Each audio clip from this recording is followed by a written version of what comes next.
Anda juga bisa melihat pemirsa sambil memantau situasi terkini di mana ada aksi pembakaran yang saat ini berlangsung di depan gedung DPR.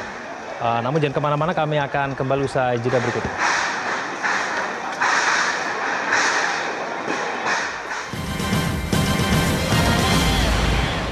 Apakah Anda juga meyakini bahwa ini memang jalan yang terbaik begitu, bahwa revisi undang-undang pilkada ini memang harus dibatalkan? Yang berlaku adalah putusan MK begitu. Ya, bahwa memang kita harus melihatnya. Pak Dasko kan, saya kenal sosok beliau adalah sosok yang demokratis, ya kan.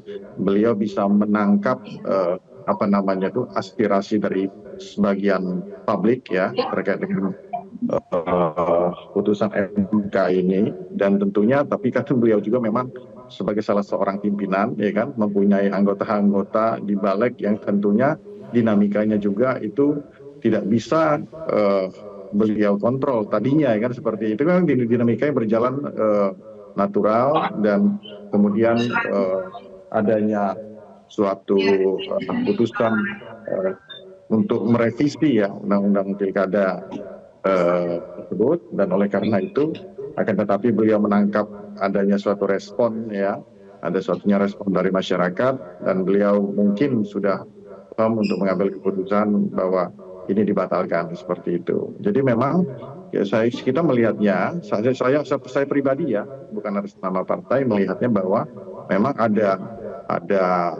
dinamika yang terjadi ya, satu dinamika diskursus akademik kita terkait dengan masalah putusan MK itu sendiri, ya kan, ada yang sepakat dan tidak sepakat, ya, dan juga dinamika politiknya itu sendiri, ya, yang mungkin juga ada missing link yang di situ, bahwa sebenarnya kemungkinan juga, ya kan, sebagian besar teman-teman juga tidak tahu persis mungkin ya, bahwa apa sih sebenarnya isi dan esensi daripada putusan MK tersebut. Tapi itu kan nggak apa-apa menjadi sesuatu hal perdebatan akademik kita dari sudut pandang masing-masing melihatnya seperti apa.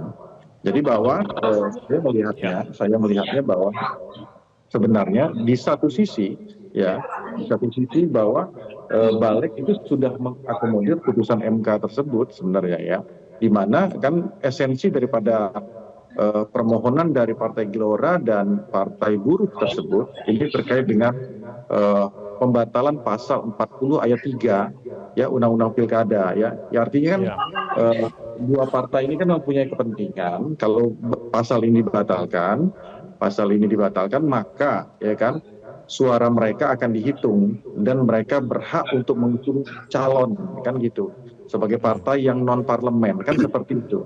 Nah itu permintaan permohonannya atau petitumnya hanya sebatas itu saja.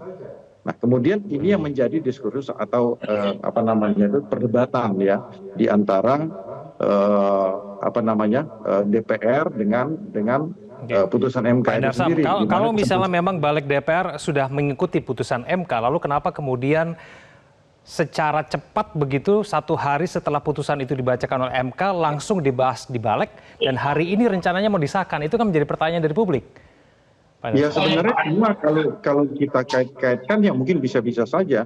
Kalau saya contoh ya, kita melihat dari sisi yang lain, kita harus fair juga. Kita melihat dari sisi yang lain, kenapa putusan MK-nya juga ini ya diajukan permohonan di bulan Mei ya kan, tapi diputus menjelang masa-masa pendaftaran kan gitu kan. Jadi seolah-olah kan ada tendensi bahwa ini ingin merubah konstelasi politik kan. Dari sudut pandang yang lain kan mungkin seperti itu. Tapi nggak apa-apa ya, tapi itu kan wajar-wajar saja, semua orang punya. Jadi menurut Anda Pak Endarsam nggak ada hubungannya begitu dengan putusan MK ya, Pak Endarsam? Revisi Undang-Undang Pilkada yang dibahas di DPR di balik itu sebetulnya tidak ada hubungannya begitu? Momentumnya saja yang kebetulan sama begitu ya, berdekatan begitu menurut Anda begitu? Saja sebenarnya kan memang kan harus kita akui kan bahwa ada beberapa putusan MK yang terdelay ya untuk dijalankan ya kan, tapi ada yang harus segera disikapi itu ya karena urgensitasnya itu, karena ini kan udah masuk tahapan loh, ini kan sudah masuk tahapan pemilu, jadi bukan menjelang lagi, di mana kita melihat memaknai bahwa tahapan pemilu itu sudah dijalankan dengan ya kan contoh salah satunya ya untuk DKI Jakarta calon independen ini sudah lolos verifikasi, sudah resmi menjadi calon independen kan seperti itu. Nah ini kan harus cepat disikapi kan gitu seperti itu. Oke, baik. Nanti saya akan ke Mas Hemi. Kita akan melihat dulu bagaimana situasi dan kondisi terkini di gedung DPR Jakarta dan gedung DPRD Jawa Barat, di mana sampai saat ini massa masih berkumpul di depan gedung DPR dan di gedung DPRD Jawa Barat.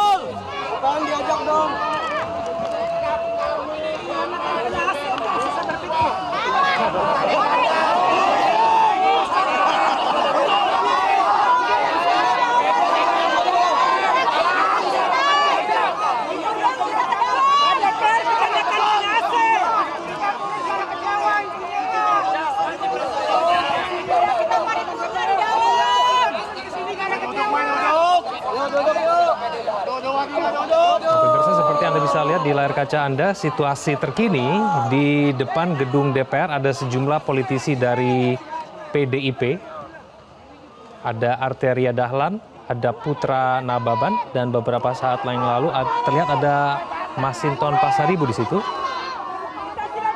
Kita masih mencoba untuk mendengarkan kira-kira apa yang akan disampaikan oleh politisi PDIP ini kepada massa yang saat ini berada di depan gedung DPR Jakarta.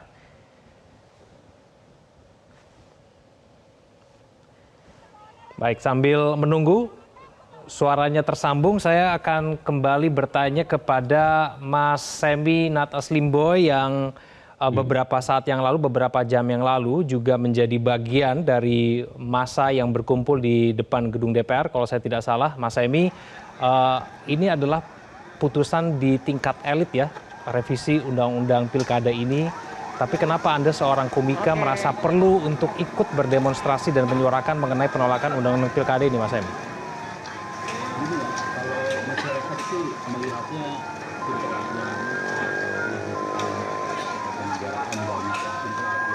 kita pengen memilih, tetapi pilihan itu ya, Mas Hemi, mohon maaf suaranya belum terdengar.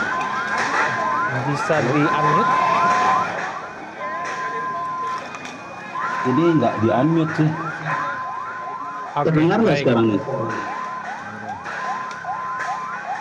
Oke, ya sudah, Mas Hemi silakan. Jadi kalau dari masyarakat melihatnya ya simpel aja sih sebenarnya, Mas. Kita mau memilih, ya jangan sampai ini kan dengan threshold yang terlalu tinggi, akhirnya si partai-partai yang bahkan tidak seideologi pun terpaksa dia membentuk sebuah koalisi yang dipaksakan.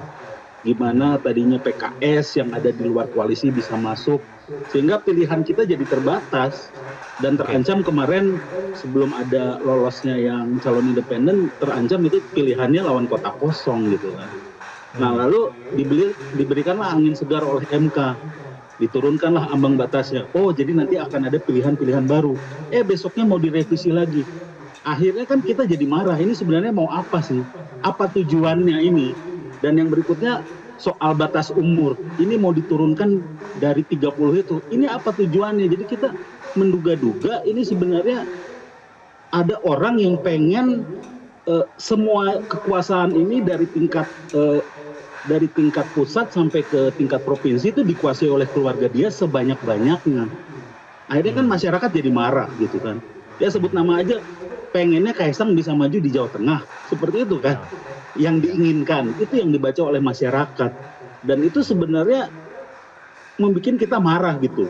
Kok ngotot banget sih untuk ngambil semuanya? Makanya kita turun ke jalan seperti itu. Jadi ini kita kalau diem terus, nanti mungkin tahun 2029 itu bahkan mungkin dari presiden, wapres, gubernur, semuanya mereka yang pegang gitu loh. Karena kalau berlandaskan ke etika udah jelas-jelas mereka tidak beretika. Jadi ya inilah, apalagi dengan drama MK sempat kabulkan yang 7,5%, tiba-tiba direvisi oleh balik tadi. Jadi kemarahan itu kita nggak minta Jokowi mundur kok, enggak. Kita cuma minta supaya apa yang sudah ditentukan oleh MK, diputuskan oleh MK, ya dijalankan oleh KPU. Kita tidak minta Jokowi mundur karena ngapain, Oktober juga dia akan turun gitu kan. Yeah. Jadi simpel aja, ini udah diputuskan oleh MK. Yang waktu Oktober itu kan MK memutuskan supaya Gibran akhirnya jadi bisa masuk. Nah, kenapa ini harus direvisi, tidak final and binding tadi kalau istilah Mas Hensat seperti itu.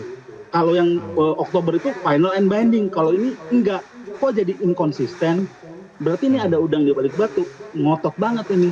Ada apa? Ya. Mas MJ, menurut Anda putusan itu bukan untuk kepentingan rakyat ya?